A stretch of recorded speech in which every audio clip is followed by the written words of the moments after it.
Hi, I'm Josh, and today I'm going to show you how to make Bombay potato. As always, a full list of all the ingredients for the dish can be found in the description below. Before I begin, please take a second to subscribe, like the video and click that notification bell. Thanks. To begin, peel around 400 grams of potatoes and then cut them into large bite-sized chunks. Boil for around 15 minutes until beginning to soften, but not so much that they turn to mush. You can do this in advance to save time if you like. On a medium heat, add 2 tablespoons of oil, half a teaspoon of black mustard seeds, and 1 teaspoon of yellow mustard seeds, and fry until they start to pop.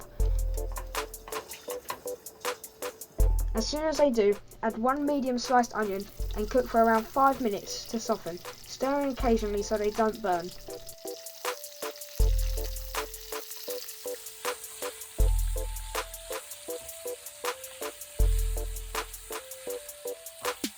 When the onions are softened and beginning to caramelise, add 1 teaspoon of fenugreek leaves, half a teaspoon of salt,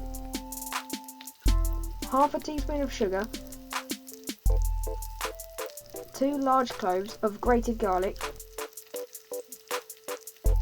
half a teaspoon of fennel seeds, 1 teaspoon of mixed powder or curry powder, half a teaspoon of coriander powder, 1½ teaspoons of cumin seeds, 1 teaspoon of turmeric powder, and 1 tablespoon of tomato paste diluted with 1 tablespoon of water. Cook for a couple of minutes, stirring frequently. If it gets too dry, add a little water to stop it from burning.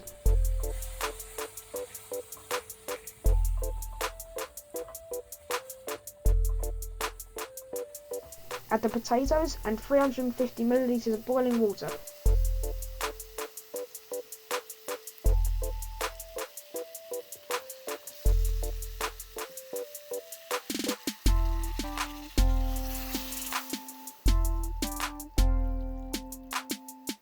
And carefully stir through.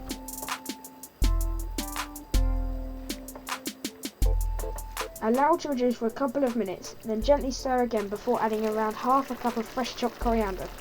Stir gently again and allow to reduce to the consistency you require, which should take about 5 to 10 minutes, stirring very gently every few minutes.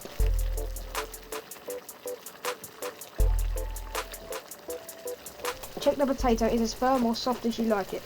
If the potato is too hard, add another 100 millilitres of boiling water. Stir thoroughly and allow it to reduce again, stirring every few minutes.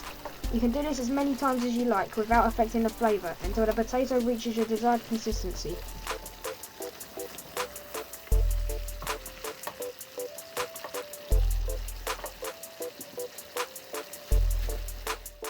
Please remember to like, subscribe and check out this and other recipes on my website at thecurrykid.co.uk.